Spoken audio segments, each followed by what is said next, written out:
Olá, tudo bem? Eu sou Bruna Rocha, repórter do IT Fórum, e a gente está aqui no IT Fórum Praia do Forte. Eu estou recebendo mais um convidado, o Arthur Negrão, da Salve. Bem-vindo, Arthur. Espero que você esteja aproveitando bastante o evento. E agora eu te roubei um pouquinho para a gente conversar um pouquinho. Boa, obrigado pelo convite. Tá super legal o evento. Primeira vez aqui, tá sendo super interessante. Primeira vez! Bem-vindo, então. Muito obrigado. Ótimo, então vamos lá, Arthur. A Salve é uma empresa relativamente nova, né, no mercado. A gente está falando também de um segmento novo, né? E ali eu vou começar ali com uma coisinha meio polêmica. Vocês falaram um pouquinho já de a questão de linhas telefônicas inativas e o desperdício de custo que isso pode gerar para as corporações. Então, eu queria que você me desse um exemplo real, assim, de uma empresa que conseguiu, de fato, economizar com um modelo novo e também como evitar esse desperdício de modo geral. Boa. Acho que tem duas coisas que hoje são os principais motores de ineficiência das empresas quando a gente fala de linhas móveis. Uma vem de uma prática comum do mercado, que são os contratos de fidelidade. Então, o fato de você assinar uma linha e ela ter que durar no mínimo, existir por no mínimo 2 anos, isso vai fazer com que tem uma grande chance de ela não precisar ser usada por 2 anos, a pessoa sair, o projeto acabar. Então o que a gente vê é que as empresas em média ficam com 20 a 25% das linhas inativas. Isso tem muita relação com o fato de a linha precisar existir por 2 anos e muitas vezes não precisar. Esse é um dos motivos. E o outro, que é mais recente, é o quanto que a telefonia corporativa para executivos, para times de negócio, eles são cada vez mais vinculados ao WhatsApp e menos a consumo de dados. Então aquela visão nossa do celular corporativo ser vinculado a gigas, ela está cada vez menor. Então o que a gente está vendo muito é linhas que não usam gigas, mas elas estão ali para uma linha no WhatsApp, para um WhatsApp Business, para aquela pessoa separar uma conta pessoal e profissional. E isso geralmente, mesmo assim, é contratado um plano de 10 gigas, 15 gigas, um plano ineficiente para aquele uso que, na verdade, é um uso pura e simplesmente o WhatsApp. Então essas duas coisas geralmente são motores de ineficiência que a gente tenta resolver com um plano de WhatsApp ou com não ter contrato de fidelidade. Assim.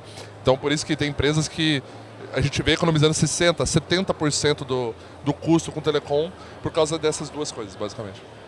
Legal. E a Salve é uma empresa MVNO, né? Uma empresa que aluga ali a questão de antenas de conectividade de outras empresas. Queria que você explicasse um pouquinho desse fluxo. E também a gente sabe que esse fluxo é um pouquinho burocrático, porque envolve esse aluguel, tem toda essa burocracia com a Anatel. Você acha que isso prejudica as pequenas empresas? Puxa, basicamente a gente olha, o nosso olhar de telecom é que a parte de rede funciona muito bem, né? Cada vez melhor, assim. Então, rede não é um problema de telecom no Brasil e está muito sob o olhar de serviço. Então, esse modelo de MVNO, de operadora virtual, ele funciona muito bem por isso, porque eu me plugo no lado que a gente entende que funciona muito bem e consegue controlar melhor o lado que a gente entende que não funciona tão bem, que é o lado mais de serviço, de gestão, de tudo isso. Então, a gente gosta e usa bem esse modelo, já está com 10 mil clientes, né? A gente tem 4 anos de vida, já está com 10 mil clientes por causa disso, porque a gente ataca, no bom sentido, o lado que não funciona tão bem.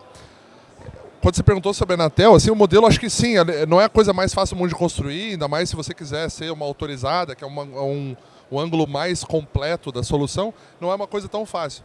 Mas eu acho que o desafio não é a Anatel que impõe, assim. Eu acho que a gente tem um relacionamento muito bom com a agência é muito pró-competitividade. Então, para mim, é uma coisa mais mercadológica. Assim. A gente vê que a gente não sente amarras de crescimento. Tanto que a gente está crescendo muito bem. A gente triplicou esse ano, vai triplicar esse ano de volta, triplicou ano passado, quintuplicou no ano anterior. Então, a gente está crescendo muito rápido, a gente não vê isso como amarra. Eu acho que é uma questão de educação de mercado, de as pessoas se proporem a fazer, assim, sendo super sincero. Linkando assim, nesse ponto de educação de mercado, né? Como que é trabalhar ali com empresas parceiras que também são seus concorrentes? A gente entende que, de fato, é uma parceria, assim, então acho que a Claro e o Nubank tem um ótimo exemplo de uma parceria muito bem feita, né? O Nubank com o Nucel, né? Com a operadora própria, apoiado sob o olhar de infraestrutura da Claro, e como que a Claro está feliz com isso. Os números estão mostrando, né? Tem 1 milhão de clientes novos no Nucel indo para a Claro, e acho que isso mostra o quanto que existe um espaço de parceria mesmo, assim, do mercado se dividir um pouco mais, né? Ao invés de players serem responsáveis por toda a camada, desde a antena até a loja do shopping, elas poderem compartilhar um pouco mais esse mercado e até melhorar a margem. Então a gente realmente entende como uma parceria que e gosta de manter esse olhar, assim. É como a gente vê que vai ser o futuro, inclusive. Legal. E como que uma MVNO, desculpa entrar nesse assunto, é porque não tem como não falar de IA hoje em dia. Então, como que uma MVNO consegue introduzir IA no seu ecossistema? Boa.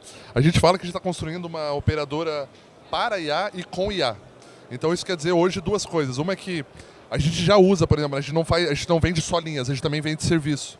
Então hoje a Salve também ela atende um olhar de deixa eu resolver teu parque de linhas. Independente se esse parque está conosco ou não. Então eu consigo fazer um serviço quase que de consultoria, né, de Telecom Expense Management. E aí isso vem muito carregado com IA. Então eu consigo ler uma fatura de 10 mil páginas de uma operadora em segundos. Eu consigo já montar uma proposta, já consigo montar uma auditoria em poucos segundos com uma inteligência artificial nossa que sabe ler todas essas informações que geralmente são muito extensas quando elas vêm das operadoras. Acho que isso é um exemplo legal. E a gente também está crescendo muito com o produto de números virtuais para agentes de IA. Então, todo agente de IA que vai se comunicar com o mundo real, ele vai precisar de uma linha. E para essa linha, seja fazer ligação, seja para plugar no WhatsApp, seja para receber um SMS, um RCS, o que for. Então, existe um mundo novo sendo criado que é telefonia para agentes de IA. E, então, aqui eu acho que é um ótimo exemplo do quanto que essa infraestrutura ainda não foi criada. E como que a gente quer ser esse player de telecom para IA, não só com IA. Então, falando em questão de ser esse player de telecom para IA, qual você acha que é o futuro da telecom no Brasil? Eu acho que nos próximos anos, centenas de milhões de agentes vão ser criados. E eu acho que esses agentes vão precisar de uma estrutura de telecom. E a gente quer ser a melhor solução possível para esses agentes. A melhor API possível, com MCP, CLI, todas as informações, todos os canais possíveis. Então, de novo, WhatsApp, SMS, RCS, tudo no mesmo lugar. A gente quer, de fato, criar essa infraestrutura e poder atender agentes IA da melhor forma possível, seja dentro de uma grande corporação, seja uma companhia que vende um agente de IA pronto, a gente quer fazer isso acontecer, assim como a gente também quer colocar IA na nossa telefonia para humanos. Então, por isso que a gente sempre diz, é para IA e com IA, as duas coisas que a gente quer fazer. Então a gente pode dizer ali que hoje em dia a Salve seria mais uma telecom ou mais uma empresa de tecnologia? Boa pergunta. É mais uma empresa de tecnologia. A gente está cada vez mais telecom por outro lado, a gente está aprendendo mais sobre isso, indo mais para o lado da infraestrutura. Então a gente começou 100% tecnologia, aos poucos a gente tem assumido mais o lado telecom e acho que é um caminho natural para a Salve ir assumindo as duas coisas. Mas o DNA sempre vai ser tecnologia, nós viemos de tecnologia, todo o time é de tecnologia, então sempre vai ser tecnologia primeiro. Acho que para finalizar aqui, em questão desse desenvolvimento com agentes, desse ponto ali de parceiros que a gente conversou, que vai ter essas parcerias, cada parceiro seguindo um ponto, mas a gente sabe que hoje em dia vai ficar tudo de uma maneira agêntica, como você disse. Qual você acha que vai ser o principal desafio de uma empresa assim, que está começando como a Salve? Para criar os agentes, você diz, ou para uma empresa que usa a Salve? Para uma empresa que usa a Salve e para a Salve em si, para oferecer esse produto. Perfeito. Eu acho que o desafio para o cliente vai ser ter tudo no mesmo lugar, né? Então, como eu falei, assim, eu preciso criar um agente, eu quero modular no sentido, esse agente precisa de voz, esse agente precisa de WhatsApp, precisa de SMS. Acho que o desafio para uma empresa vai ser achar um lugar que consiga entregar tudo isso para ele, mais a infraestrutura de telecom.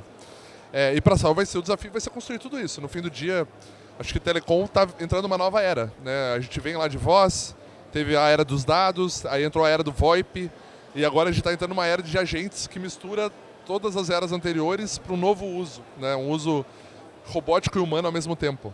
E eu acho que tem um desafio gigante de tecnologia, de descobrir mercado, de entender os modelos de distribuição que melhor funcionam e tal, e conseguir construir tudo isso com governança, com segurança de informação.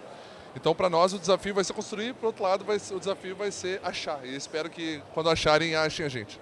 Eu falei que era para finalizar, mas você Fica entrou tranquilo. num assunto que eu gosto muito, que é a questão de segurança da informação. A Salve é uma empresa ali que usa já esse ponto de conectividade alugada. E a gente já está falando de uma questão de automatização, de agentes, que também é um lugar muito delicado quando o assunto é governança. Então, como que a Salve está planejando sua segurança? Perfeito. O lado telecom da coisa, o lado de infraestrutura, combina exatamente com isso. Então, quando eu falo que a gente parte de um lugar só de tecnologia e cada vez mais parte para um lugar mais infraestrutura, mais telecom, é exatamente para isso.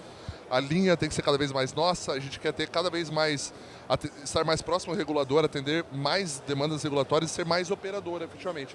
Nunca tirando necessariamente os parceiros que a gente já tem hoje, mas assumindo mais o lado infra, que para o nosso lado, que a gente vai ter mais capacidade, efetivamente, de construir todos esses guardrails necessários para a construção disso tudo. Então, o olhar é de verticalização, praticamente. Assim.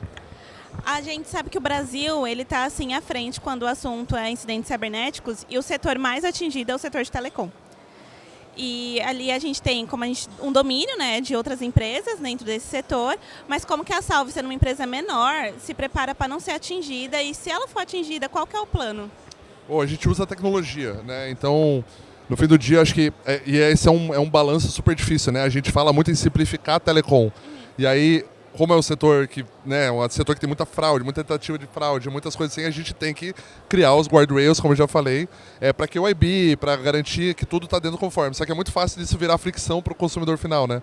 Então, como que eu deixo a empresa contratar uma linha de forma muito fácil e ao mesmo tempo eu garanto segurança para tudo isso? É um desafio que a gente vive todos os dias, mas acho que a gente está indo muito bem. Assim, no fim do dia a gente usa parceiros que a gente confia, a gente constrói o máximo de coisas do nosso lado, nesses guardrails, né, então de tiers, KYB, a gente está com um processo super azeitado de verificação de identidade, de uma maneira que consiga gerenciar essas duas coisas, a fricção não aumentar e ao mesmo tempo a garantir a segurança. Perfeito, muito obrigada, viu, Arthur? Eu que te agradeço, foi um prazer. Muito obrigada por assistir. Continue acompanhando a cobertura do IT Fórum no YouTube e no Instagram. Até breve.